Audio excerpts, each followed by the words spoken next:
Welcome back friends. दोस्तों, इस video में हम बात करेंगे रीजनल रूरल बैंक, जिनको हम हिंदी में कहते हैं क्षेत्रीय ग्रामीण बैंक। तो इसमें ऑफिसर स्केल 1 जो आरआरबी पीओ की वैकेंसी आती है, ऑफिस असिस्टेंट जिसको हम कहते हैं क्लर्क, उसकी वैकेंसी आती है, साथ में ऑफिसर स्केल 2 और 3 इन दोनों का रिक्रूटमेंट भी होता है। तो पूरा डिस्कशन करेंगे और समझेंगे कि एग्जाम का पैटर्न क्या होता है, रिक्रूटमेंट कैसे होता है, क्या क्या फैक्टर्स इसमें इन्वॉल्व होते हैं। तो टोटल आज की डेट से हमारे पास में अप्रॉक्स 80 दिनों का टाइम बचा हुआ है इस रीजनल रूरल बैंक एग्जाम के लिए।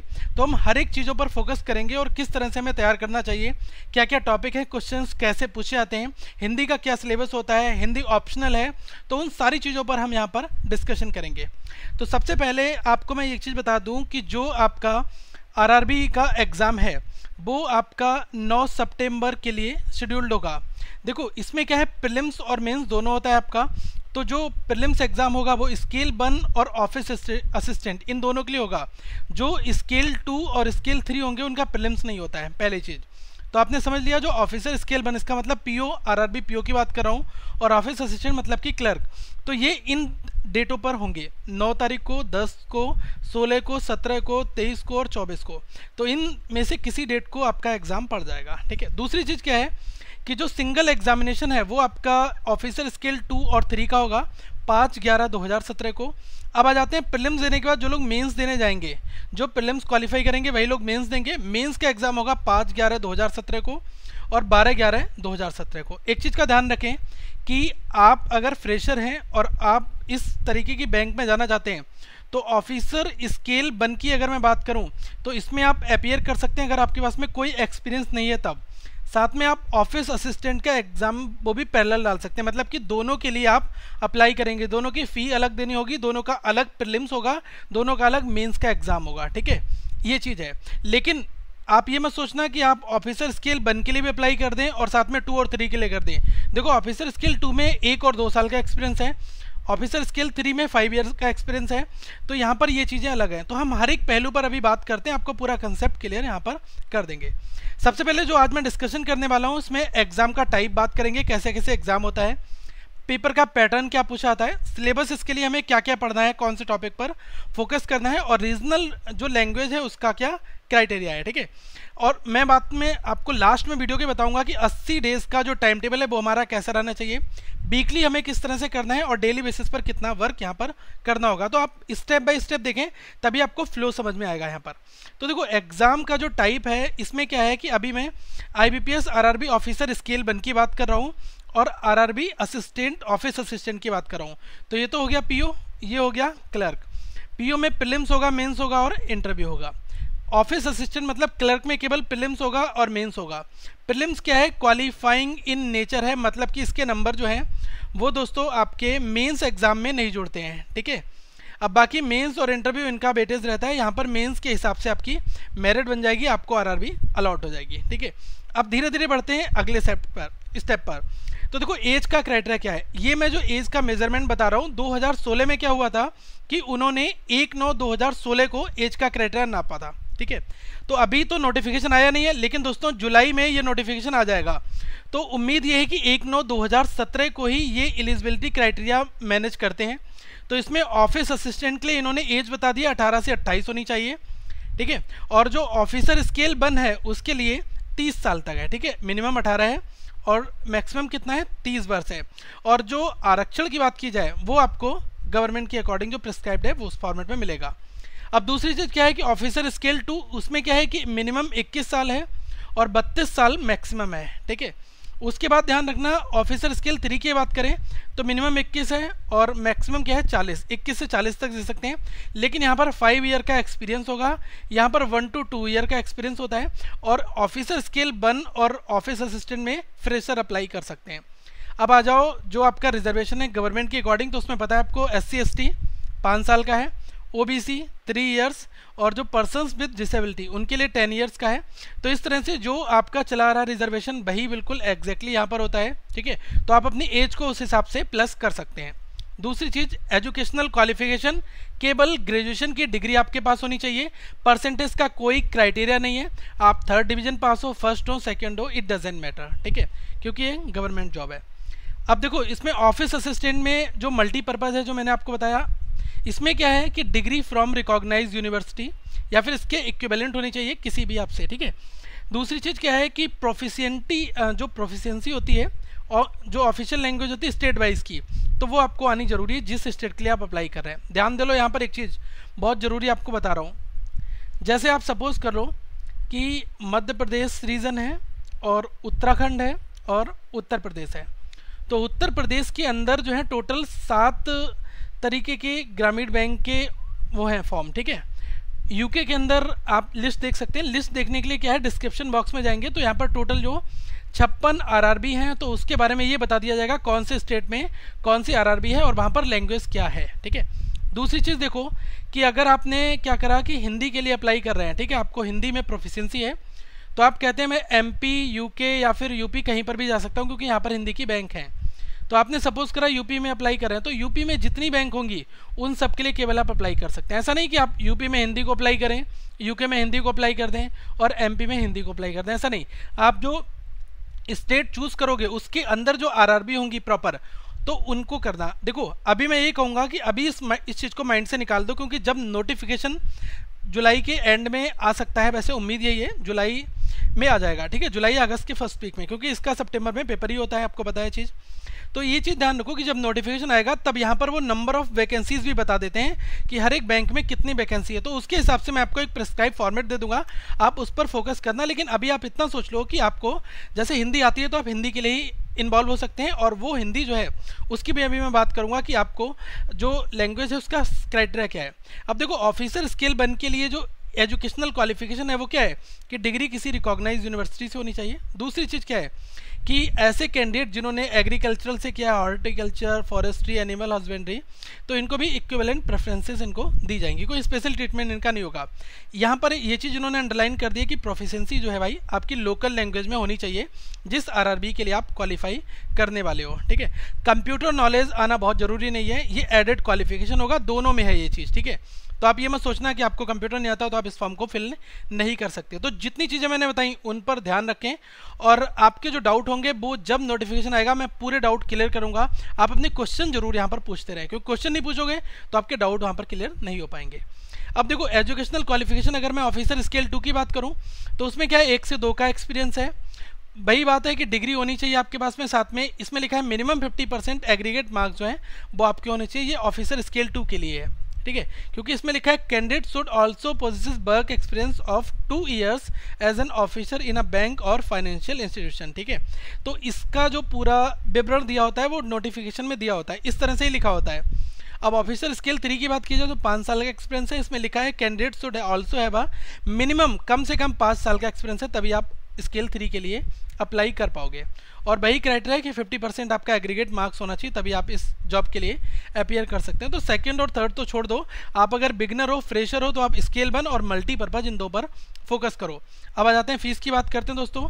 तो देखो ऑफिसर स्केल 1 to 3 मतलब कि पीओ वाली जॉब के लिए 100 रुपये तो SC ST PWD के हैं, 600 रुपये सबके हैं, और सेम फंडा यही है ऑफिस असिस्टेंट क्लर्क के लिए। दोनों का इंडिविजुअल अलग अलग फॉर्म भरा जाएगा, क्लर्क का अलग, पीओ का अलग। ऑफिसर स्केल 1 मतलब पीओ और क्लर्क मतलब ऑफिस असिस्टेंट, ठीक है। अब आ जाते हैं एग्जामिनेशन पैटर्न, जो प्रीलिम्स का क्या होगा। देखो अभी मैं बात कर रहा हूँ कि प्रीलिम्स आपका होगा जो मल्टीपर्पज़ है उनका, और जो स्केल 1 है उनका।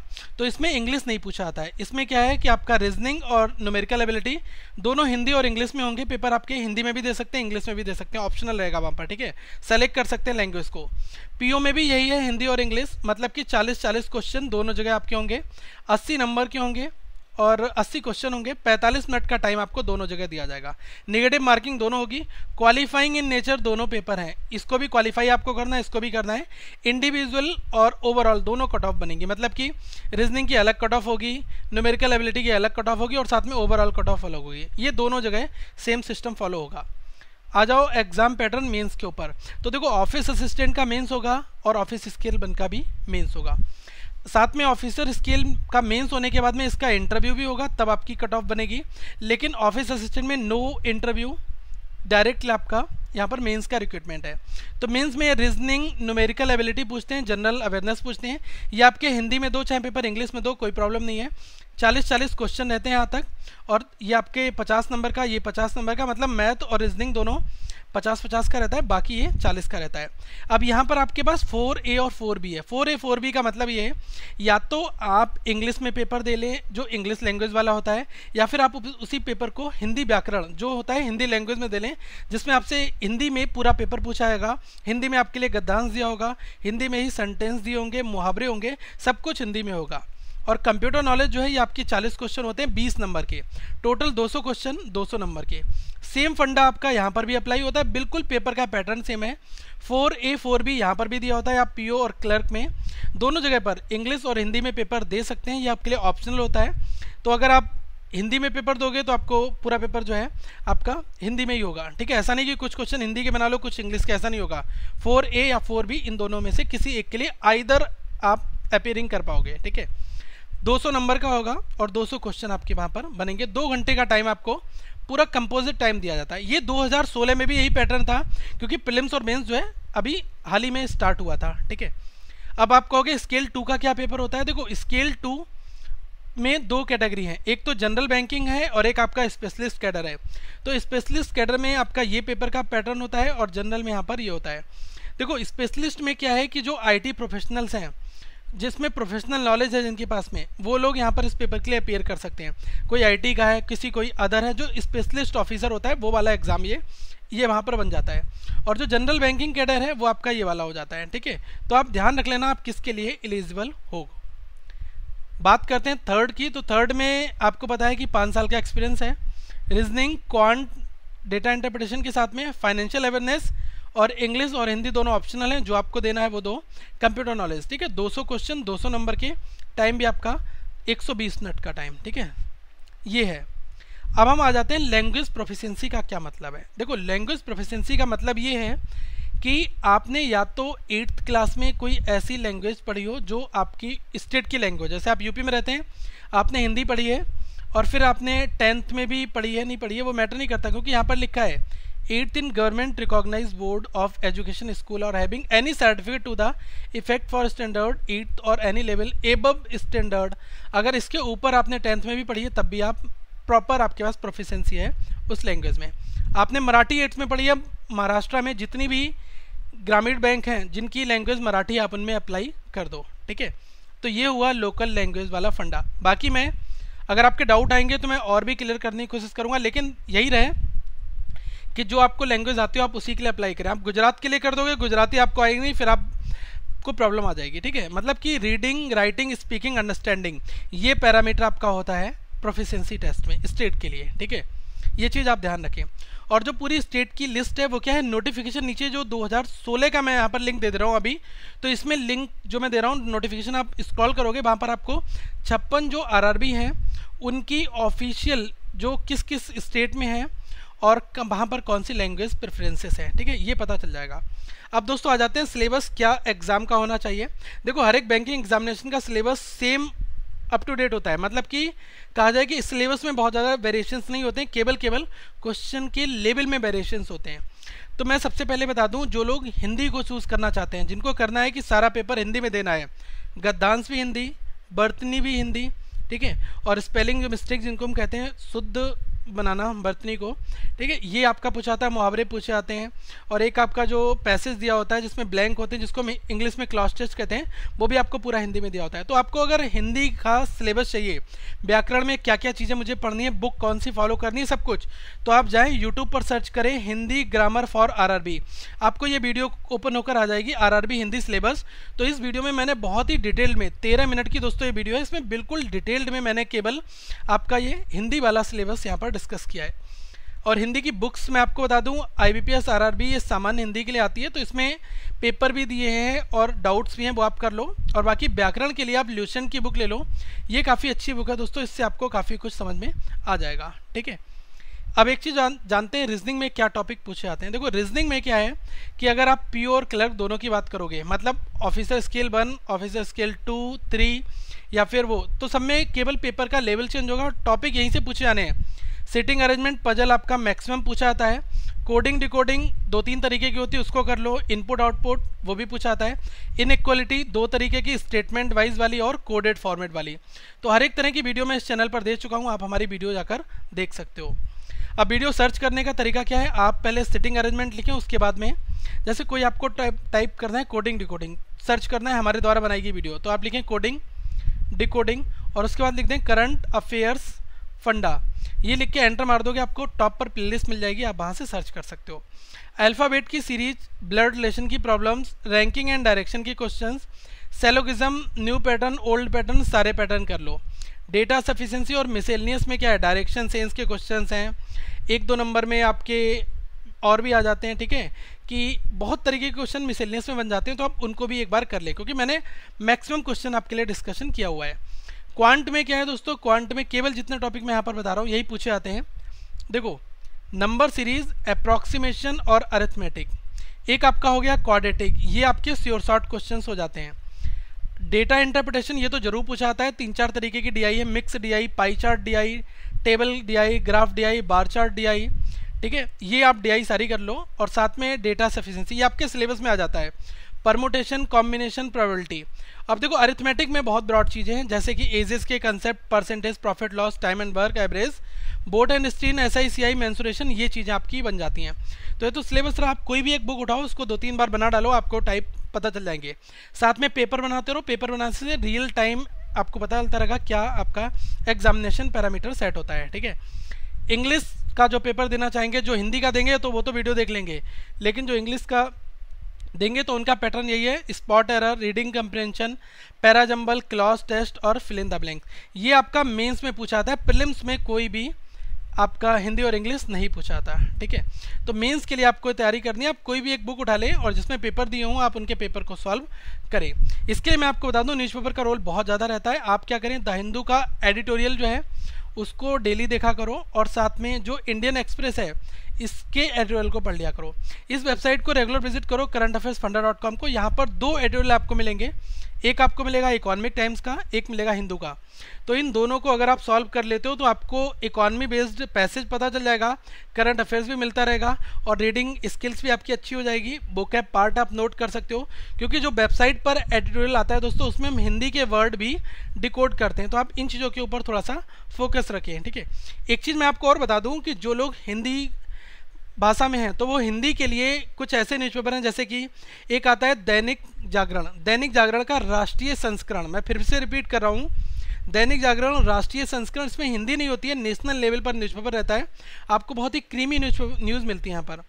आप दैनिक भास्कर को पढ़ सकते हैं, ठीक है, कोई भी पत्रिका ले सकते हैं, योजना मैगजीन आती है मंथली बेसिस पर, उसको पढ़ें ताकि आपका जीए में एक अच्छा स्कोर वहाँ पर बन सके, ठीक है। आप बाकी जनरल अवेयरनेस में क्या है, लगभग 4 मंथ का करंट अफेयर्स पढ़ लें, साथ में फाइनेंशियल अवेयरनेस भी आप 4 मंथ का पढ़ें। इस चैनल पर आपको अपलोड है, मिल जाएगा। न्यूली अपॉइंटमेंट, ऑब्चुरीज जो अभी हाल ही में जिनका निधन हुआ, नेशनल न्यूज़, ठीक है, international news, MOU, brand ambassador किसको बनाया, स्पोर्ट्स में न्यूज़, कौन सा स्पोर्ट्स ऑफ द पर्सन रहा, कौन सा टूर्नामेंट कहाँ हुआ, बैंकिंग की टैग लाइन और बैंकिंग के हेडक्वार्टर, ठीक है, और बैंकिंग के जो CEO MD ये पूछे आते हैं। कैपिटल करेंसी जहाँ पर मोदी जी ने विजिट करा वो आप पढ़ लो। गवर्नमेंट की स्कीम्स बता रहा हूँ, स्टैटिक जीके पढ़ लो और फाइनेंशियल टर्म्स पढ़ लो, तो यहाँ से काफ़ी कुछ आपका रिलेट हो जाएगा। लेकिन ध्यान रखो, कुछ लोग अगर बुक के जो बैंकिंग के क्वेश्चंस होंगे उनको बनाकर जाते हैं तो वहाँ से क्वेश्चन कम आ रहे हैं। आजकल क्या है, कोई एक बैंक ने ऐप लॉन्च किया वो पूछ लिया जाएगा, कोई भी ऐसा नया डिजिटल स्कीम लॉन्च हुआ वो पूछ लिया जाएगा, मतलब कि इनके ऊपर आप तो करंट से ज़्यादा रिलेट होकर आपका एग्ज़ाम पूछ लिया जाता है। साथ में जो फुल फॉर्म है फाइनेंशियल अवेयरनेस में वो आप ज़रूर याद रख लो, ठीक है। कई बार आपसे फुल फॉर्म वहाँ पर पूछी जाती हैं। MSF मार्जिनल स्टैंडिंग फैसिलिटी, इसमें MSF में S की फुल फॉर्म पूछ ली जाएगी, M क्या होता है। साथ में दोस्तों कंप्यूटर के लिए मैं आपको बता दूं, आप क्या करें, ल्यूसेंट की एक बुक आती है, आप उसको फॉलो कर लें। बुक्स का भी लिंक मैं डिस्क्रिप्शन बॉक्स में दे दूंगा ताकि आपको प्रॉब्लम ना आए। ल्यूसेंट की बुक ले लो, उससे सारे क्वेश्चन बना डालो, बहुत इजी है, MCQ दिए, आप आसानी से बना लोगे। हिस्ट्री कंप्यूटर की पढ़नी होती है, MS विंडोज़, MS ऑफिस के क्वेश्चन होते हैं, ये आपका मोस्ट स्कोरिंग सेक्शन होता है, आप इसमें ज़्यादा नंबर ला सकते हैं। डेटाबेस का बेसिक पढ़ना होगा।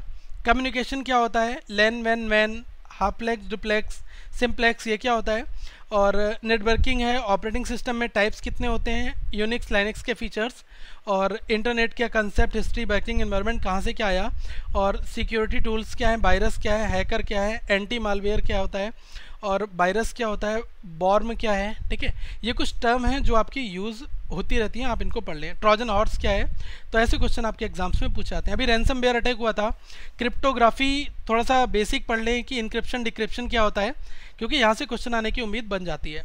अब दोस्तों आ जाते हैं मैनेजमेंट के ऊपर कि आपको अपना टाइम कैसे संभालना है। देखो, मैनेजमेंट की अगर मैं बात करूँ तो 80 डेज़ का टाइम है, और 80 डेज़ में हमें केवल 3-4 चीज़ों के ऊपर फोकस करना है। जो बिगनर हैं, जो पहली बार तैयारी कर रहे हैं, वो क्या करें, कोई भी एक बुक उठाएं और उसको बना डालें, जो मैंने यहाँ पर टॉपिक बताएं, और जो मैंने वीडियोस दिए आप उन वीडियोस को सुनकर अपने नोट्स बना लें। आगे की बात ये करूँगा कि जो टेस्ट सीरीज़ है उसका फोकस बहुत ज़्यादा आपको करना होगा।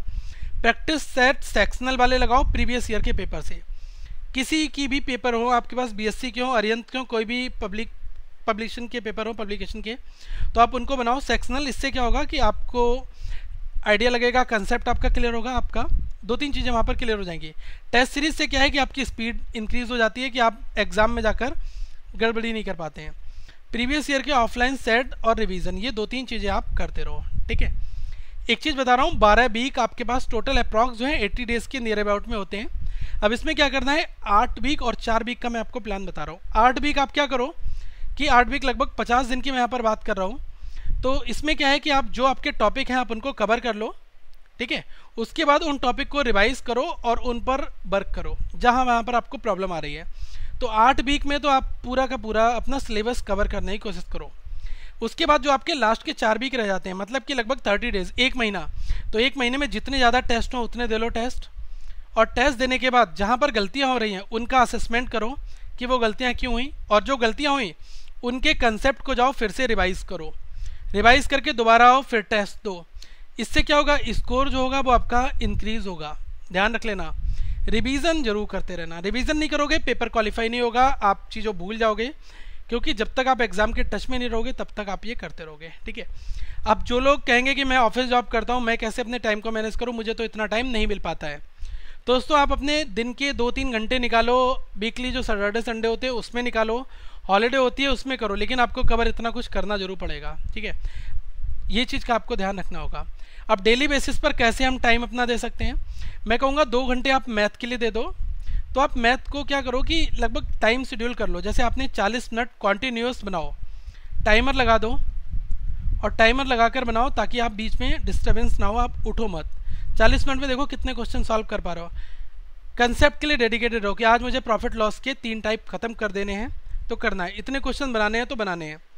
ठीक है, टाइप बाय टाइप चलो, एक अपने पेपर पर नोट कर लो, पूरा प्लान बना लो, उसके बाद जो करते जाओ उसको टिक मारते जाओ। तो एक पूरा A4 सीट लो, उस पर सारे टॉपिक लिख लो, और जो टॉपिक हो जाए उसको आप डन करते जाओ। ठीक है, दूसरी चीज़ क्या है कि 2 घंटे आप रीजनिंग के लिए दो। अगर आपकी रीजनिंग बहुत अच्छी है तो आप इसमें टाइम काट सकते हो, लेकिन मॉर्निंग में 1 घंटा डेली न्यूज़पेपर डिस्कशन पर लगाओ, क्योंकि यहाँ से आप वोकैब को नोट करोगे, प्लस न्यूज़ जो आई है उसको पढ़ोगे, प्लस एडिटोरियल पढ़ोगे। ठीक है, तो इसमें काफ़ी कुछ हो जाता है। तो अब 1 घंटे तो कम से कम दो। अब 1 ओवर मैं कहूँगा इंग्लिश के सेट को जरूर बनाओ। आप क्या करो कि 5 क्वेश्चन आपने क्लॉज टेस्ट के बना लिए, 5 क्वेश्चन आपने पैराजंबल के बना लिए। ठीक है, तो ऐसे सेट बनाओ, और इनमें देखो गलती कहाँ पर हो रही है, आंसर बुक के मैच कराओ, और देख कर बनाओ, 2 बार बनाओ, 3 बार बनाओ, तो आपको एटलीस्ट वो सेट तो तैयार हो जाएगा ना। अब जब न्यूज़पेपर पढ़ रहे हो तो आपको एक लॉजिकल कनेक्शन बनाना आ जाएगा कि सेंटेंस के बीच में वर्ब कहाँ पर आनी, प्रीपोजिशन कहाँ पर आना है। इसके आपके नोट्स हो तो आप उनको रिवाइज कर लो। कंप्यूटर और जीए नोट्स जो पर डे बनाने के लिए मैं कहूँगा 1.5 आवर बहुत है। ठीक है, 1 या 1.5 घंटे आप इसको दे सकते हो। कंप्यूटर के नोट्स बना लो, एमसीक्यू सॉल्व करो, डिफरेंट वेबसाइट पर जाकर टेस्ट दो, और जितने ज़्यादा पेपर एमसीक्यू बनाओगे उतना आपका यहाँ पर फ़ायदा होने वाला है। तो आप देख लो कि दिन में आप 7-8 घंटे पढ़ रहे हो और इनफ है। साथ में प्रैक्टिस सेट अगर 1 दे पा रहे हो तो आपको ये पता चलेगा कि जो आपने आज पढ़ा उससे आपको कितना फ़ायदा हुआ। जितना ज़्यादा आप एजुकेशन के टच में रहोगे इन सारे टॉपिक के, उतना आप एग्ज़ाम के पास चले जाओगे और आपको एग्ज़ाम में एक अच्छा स्कोर भी वहाँ पर मिलेगा। ठीक है दोस्तों, अगली वीडियो में मैं आपसे फिर मिलूंगा। अगर आपके कोई डाउट हैं आप ज़रूर पूछ लें, और मैं उन पर प्रॉपर एक सेट वीडियो ज़रूर बनाऊंगा, ताकि हर एक इंडिविजुअल कमेंट को रिप्लाई करने में थोड़ी प्रॉब्लम आती है। क्वेश्चन पूछ लो, अगर आपके डाउट जेन्युइन होंगे तो मैं ऑन द स्पॉट रिप्लाई दे दूंगा। अगर उसको डिस्कशन करने की ज़रूरत होगी तो हम जरूर डिस्कशन करेंगे। और आप चाहते हो कि आपके किस टॉपिक में आप वीक हो, तो उस टॉपिक के पेपर को मैं इस चैनल पर डिस्कस करूंगा आरआरबी पीओ क्लर्क के लिए। तो ज़्यादा से ज़्यादा लोगों तक इस वीडियो को शेयर करो। अगर आपका कोई ऐसा डाउट है जो छूट गया हो तो आप जरूर पूछ सकते हैं। और साथ में इस वेबसाइट को रेगुलर बेसिस पर विजिट करते रहो। दोस्तों चैनल को सब्सक्राइब जरूर कर लो ताकि हर एक वीडियो का अपडेट आप तक आता रहे। Thank for watching this video. Have a good day.